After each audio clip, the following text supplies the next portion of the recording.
네, 안녕하세요. LS증권의 염승환 이사입니다. 최근 저를 사칭하는 여러 유튜브 방송이나 카카오톡 채널들이 상당히 많은데요. 저는 이제 LS증권과 함께하고 있는 이 연불리와 함께 채널에서 공식적으로 방송을 좀 하고 있고, 저를 사칭하거나 돈을 달라고 한다거나 리딩을 원하거나 이런 것들은 다 사기일 가능성이 높기 때문에 여러분들이 각별히 주의를 하셨으면 좋겠습니다. 네, 안녕하세요. 염승환 이사입니다.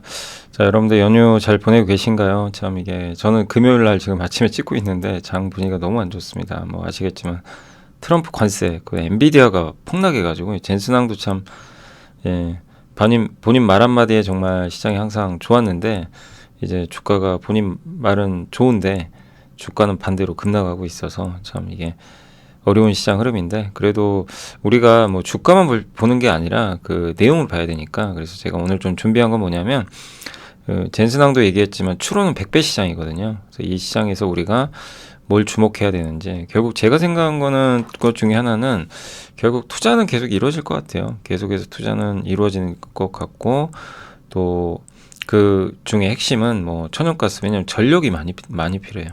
그래서 결국 천연가스로 하지 않을까 싶고, 거기에 또 이제 이 발열 이슈가 계속 있잖아요. 그렇기 때문에 결국엔 이거 서버도 관리를 잘해야 되거든요. 그러니까 얼마나 서버를 잘 관리할 수 있을지, 거기서 제일 중요한 게 열 관리입니다.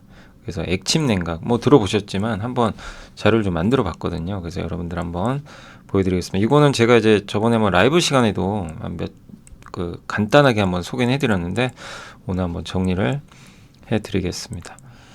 자, 이게 이제 그록3 뭐 여러분도 아시겠지만 그 미래에셋증권의 한종목 연구원님이 쓰셨던 이제 내용을 일부 좀 가져와 봤어요. 그래서 XAI 챗봇 서비스가 그록3를 공개했죠. 일론 머스크죠, 여기. 공개했는데, 뭐 여러분도 아시겠지만 정말 벤치마크 비교를 해보니까 그록3가 맨 왼쪽에 있는 거거든요. 출연형이에요. 그러니까 생각을 해요, 얘가. 생각하고 답을 줘요. 뭐 검색만 하는 게 아니라.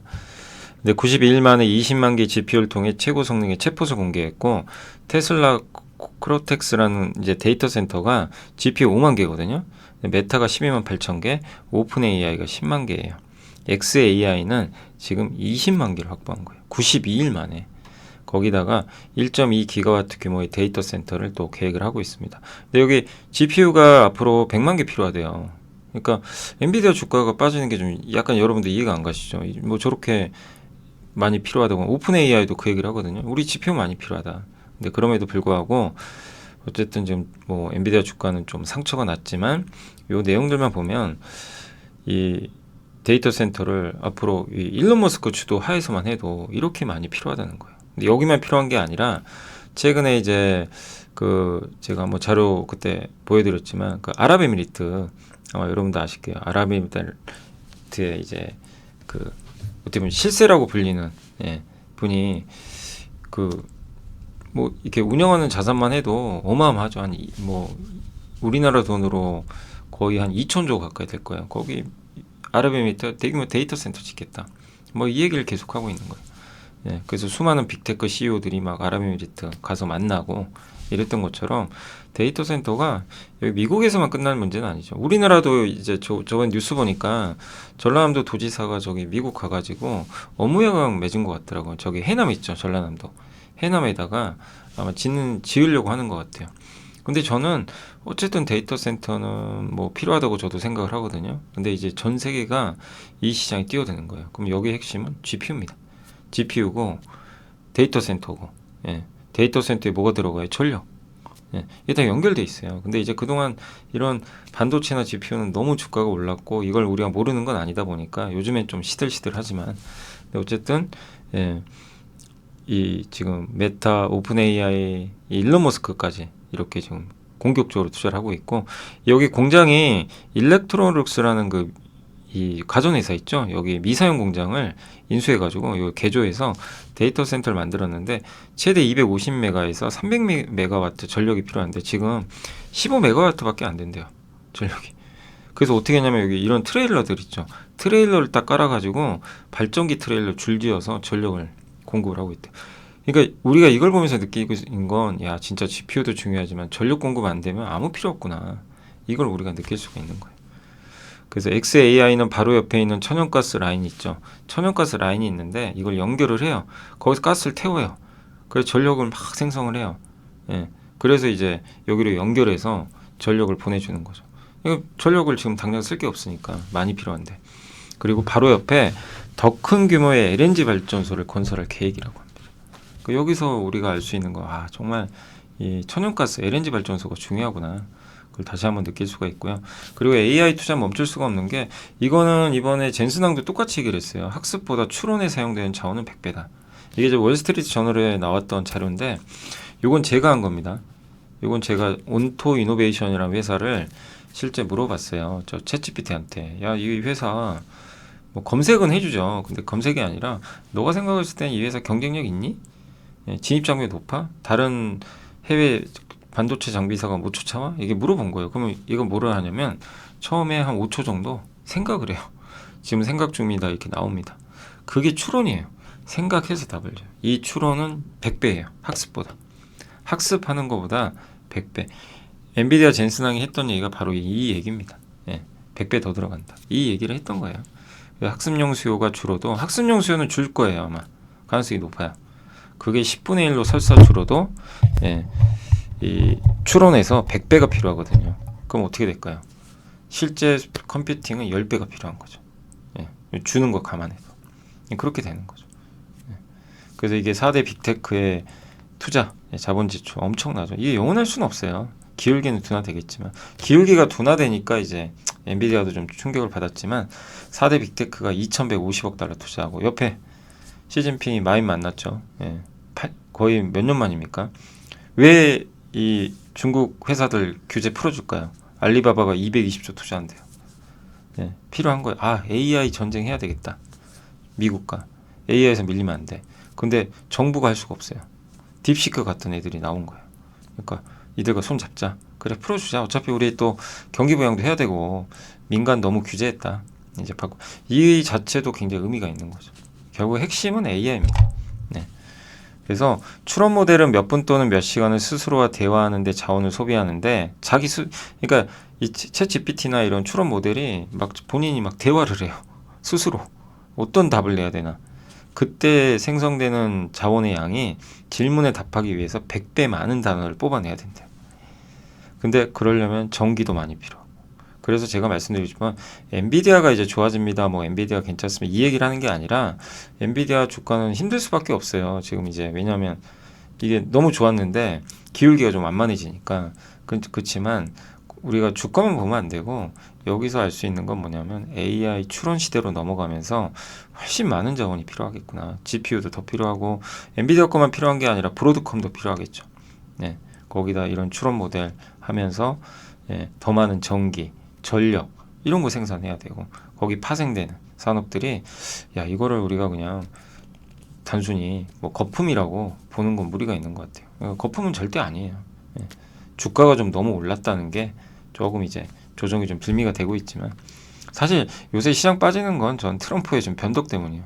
뭐 관세 매긴다 안 매긴다 아주 그냥 힘듭니다. 자, 그래서 이제 말씀드리고 싶은 것 중에 하나가 이제 AI 첫 번째 이제 전력 공급은 당연히 우선순위. 트럼프가 이건 결정한 거예요. 이미 천연가스예요. 그래서 얼마 전에 바이든이 중단했던 천연가스 뭐 수출 프로젝트도 이제 재가동한다고 하지만, 결국 미국에서 제일 풍부한 자원이 천연가스고, 이걸 이용해서 발전소를 돌리는 거죠. 그래서 투자는 멈출 수 없고 이들은 계속 뛸 겁니다. 오픈 AI도 그렇고, 여기서 뒤처지면 그냥 끝나는 거예요. 열심히 뛸 거고. 그래서 또 미국이 국가에너지지배위원회도 설립을 했잖아요. 그래서 최근에 근데 여기 핵심은요, LNG입니다. LNG. 미국 에너지가 이제 수출을 하겠다는 거예요. 규제 완화를 통해서. 인허가도 하고. 그래서 이제 잘못 썼네요. AI 사업입니다. 그리고 AI가 아니죠.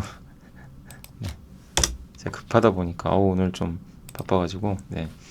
아무튼 AI 산업을 지배하기 위해서는 여기 위원장이 안정적이고 더 저렴한 전력이 필요하다. 이게 바로 천연가스라는 거죠.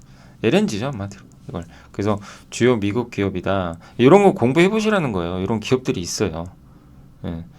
제발 당부드리고 싶은 게, 이거 뭐 또 사야 되는 거냐 이러지 마시고 제발 좀 아시죠? 공부를 하셔야 돼요, 직접. 예, 어느 게 괜찮은지. 그리고 이제 왼쪽에 있는 건 우리나라 밸류체.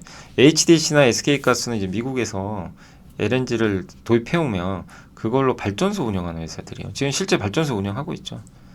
HDC가 저기 통영, SK가스가 울산에 이제 GPS라고 LPG랑 LNG 같이 하는 거죠. 그 성강랜드랑 태광은 이제 피팅 유명하죠. LNG 이제 그 운송할 때 파이프 연결하는 장치잖아요. 예. 근데 뭐 조선주도 있을 거고, 그래서 어쨌든 이런 그 천연가스도 이 AI랑 같이 좀 맞물릴 수밖에 없다는 거 염두에 두시면 되겠고, 그 다음에 또 한 가지가 이제 기존에 좀 우리가 작년에 한번 살짝 공부는 해봤지만 좀 액침 냉각, 예, 냉각 있죠. 요것도 중요합니다. 이제 앞으로 데이터 센터도 어쨌든 많이 지어야 돼요. 아랍에미리트에도 지어야죠. 중국에도 지어야죠. 우리나라도 지금 지으려고 하고 있고, 그럼 거기서 핵심은 냉각인데, 지금 냉각은 주로 공기 냉각을 많이 해요. 구조가 간단해. 이게 공기를 돌려요. 이렇게 순환해서 신뢰성이 높아요. 그리고 많이 사용하는 방식, 유지 보수도 되게 용이해요. 먼지만 털면 돼요. 펜과 방일펜. 단점, 열 전도율이 낮아서 아주 고사양의 AI 데이터 센터를 시키는 건 쉽지가 않아요. 소음도 많아요. 이건 공기를 순환시키고, 뭐냐면 발열 부품 있죠. CPU나 GPU에서 열이 나죠. 열이 나는데 방열판을 놔요. 이 방열판이 이 열을 가져가요. 이걸 히트싱크라고 합니다. 근데 이거는 알루미늄이나 구리 같은 걸로 제작을 하는데, 근데 팬에서 이제 공기가 확 나오잖아요. 그럼 여기 이제 방열판에 있는 열이 빠져나가요, 밖으로. 그리고 밖에 차가운 공기가 안으로 들어가요. 그런 구조예요. 그래서 이제 계속 순환시키는 거예요. 이게 그러면서 기계 온도를 낮춰준다. 많이 사용하는 방식인데, 이제 앞으로 갈 건 물론 액체 냉각도 있는데 액침 냉각이 좀 대세가 될 가능성이 높다고는 보고 있어요. 왜냐하면 액침 냉각 중에 수족관 보이세요? 이렇게 그냥 서버를 담가버려요. 특수 액체죠. 물이 아닙니다. 특수 냉각제가 따로 있어요. 저기다 담궈버려요. 전도성이 없는, 예, 특수 냉각 액체를 사용해서 저 냉각 액체가 열을 직접 흡수하죠. 예. 그래서 이런 거 만드는 회사가 뭐 이게 정유사에서도 만든다고 예전에 알려져 있었죠. 근데 어쨌든 그 열을 직접 흡수하고 방출하는데, 전자장치에서 발생하는 열이, 그러니까 이 열이 있잖아요. 저기 서버에서 열 나오잖아요. 아까 공기는 뭐죠? 방열판에 열을 넣어가지고 공기로 확 해서 밖으로 빼는데, 이 액침 냉각은 이 액체가 열을 자기가 알아서 흡수를 해버려요. 예, 이 액체 자체가. 그럼 이 액체에 그러면 열이 들어가 있을 거 아니에요. 그럼 흡수된 열은 이 냉각 시스템 통해서 밖으로 빠져나갑니다. 예. 그래서 이제 그렇게 해서 이제 열을 빼주는 장치인데, 요게 장점이요. 액체가 공기보다 1000배 더 효과가 좋아요. 열을 그만큼 더 많이 흡수하는 거예요. 전력을 50에서 90% 전력 흡수. AI 데이터 센터에는 액침 냉각이 훨씬 유리할 수밖에 없어요. 예. 열을 그만큼 많이 빼주고 전기를 덜 까먹거든요. 소음도 없어요. 친환경적이에요. 물 소비가, 그러니까 공기 냉각은 많은 전력이 필요해요. 그게 단점이죠. 액침 냉각은 물 소비량도 크지가 않습니다. 그래서 친환경적이기도 하고, 대신에 그리고 서버 밀도가 작아서 이 똑같은 공간에 공기 냉각보다 더 많은 서버를 넣을 수가 있어요. 압축해가지고. 근데 공기 냉각은 좀 넓게 해야 되는데 얘는, 그러니까 효율성도 되게 좋죠. 이 장점이 있는데도 불구하고 비용이 비싸요. 일단 초기 설치 비용, 특수 냉각제 자체가 비싸요. 그리고 특수 액체를 써야 되니까 이게 오염되기도 해요. 관리가 필요하고 호환성, 여기에 맞는 서버가 또 따로 있으니까 이거를 맞춰서 맞춤형으로 또 바꿔줘야 돼요. 단점은 있지만 이 방향으로 갈 가능성이 높다. 그래서 액침 냉각 시장을 한번 주목하시면 좋겠고, 여기서 용어 중에 요건 좀 알아놓으시면 돼요. PUE라고 파워 유저지 맞나요? 예, 이거 발음하기 어렵다. Effectiveness. 예, 그래서 이 PUE가 뭐냐면 데이터 센터의 전력 효율성을 나타내요. 이게 낮을수록 좋습니다. 이거 어떻게 계산하냐면 PUE 공식이 요거예요. 데이터 센터가 소비하는, 이거 뭐 어렵게 생각하지 마세요. 데이터 센터가 1000kW를 써요. 얘를 IT 장비 에너지 소비라고 나와요. IT 장비 뭐냐면 CPU 서버 있죠. 이게 실제 얘네가 에너지 쓰잖아요. 그러니까 다른 거 다 필요 없고 데이터 센터의 총 에너지 소비량이 있는데, 이 중에 실제 CPU나 서버나 이런 IT가 사용하는 에너지는 얼마냐, 그 나눠요. PUE가 예를 들면 이게 얘가 800이면 1.25란 얘기예요. 예.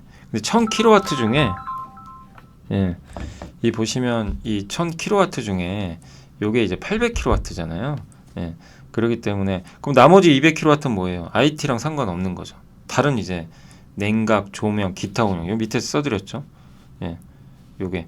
그러니까 이 총 데이터 센터가 소비하는 것 중에 이런 게 많으면 효율이 떨어지죠. IT 장비가 제일 중요하잖아요. 여기에만 그 전력 소모가 집중돼야 되는데 여기도 전력을 써야 되는데 냉각, 조명, 기타 운영에도 너무 많이 이게 사용이 되면 전기가 그만큼 더 많이 들어갈 수밖에 없어요. 효율이 떨어지죠. 그래서 얘랑 얘는 붙어야 돼요. 1이 될수록 좋아요. PUE가 1이면 그냥 완벽한 겁니다. 그냥 다른 에너지는 아예 안 쓰고 이 데이터 센터는 순수하게 저 CPU나 서버만 쓴다. 이렇게 되게 되는 거예요. 그래서 1.0을 최고인데 불가능해요. 그런 건 없어요. 여기도 나와 있죠. 1.2 이하만 돼도 우수합니다. 네. 보통 이게 고성능 데이터 센터에 들어가는 거고, 그다음에 1.3, 1.5 이게 보통이고, 그다음에 2.0 이상이면 이거는 정말 비효율적인 거죠. 근데 아까 공기 냉각은 2.0까지 나와요. 그러니까 효율이 떨어지고 액침 냉각은 1.02부터 시작해요. 거의 1에 가깝죠. 그래서 액침 냉각을 써야 될 이유가 명백한 거죠. 그래서 이 PUE 개선하는 방법은 액침 냉각 도입하는 게 가장 좋고요. 그 다음은 뭐 찬공기 이런 것들이 있어요. 요건 참고하시면 됩니다. 이런 걸 이용을 하면 PUE를 개선하는데 그 방법 중에 하나가 액침 냉각을 도입하는 거다. 이렇게 설명을 드리겠습니다. 그래서 이제 여기서 관련된 기업 중에 하나가 GST, 원래 반도체 장비 회사죠. 그래서 하나 좀 소개해드리면 반도체 스크러버라고 이런 장비예요. 스크러버는 뭐죠? 반도체 장비 중에 유해가스 있죠. 반도체 공정에서 막 안 좋은 가스 나오죠. 이거 다 없애주는 그걸 스크러버. 이게 비중이 제일 큽니다. 그래서 삼성, 마이크론, 뭐 중국 회사 이렇게 골고루 공급하고 있고 중화권 마이크론 비중이 좀 늘어나고 있어요. 최근에. 또 TSMC에도 온도 조절 장치 그거 아마 공급을 준비 중인 것 같습니다.